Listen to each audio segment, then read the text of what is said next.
So we've looked at our primary survey, assessing for anything life-threatening. I'm just going to talk a little bit about our secondary survey. So that's something that you might do for a conscious casualty, or it could be an unconscious casualty as well. So your secondary survey consists of looking at your history, signs and symptoms. So the history might be the history of the casualty, so perhaps any medical conditions that they've had that could link to why they're a casualty at the moment.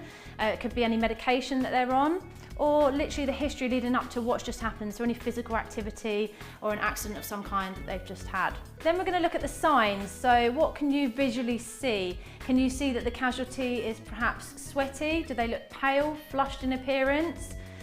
Do they have any cuts or any obvious deformity or broken bones? And that can all help piece together what you are dealing with. You've then got symptoms, so that's something that the casualty can tell you, so it's really important that you listen to your casualty if they're able to speak to you. So they may tell you that they feel sick, that they feel hot, they feel cold. Any information they can give you can help determine how to treat them.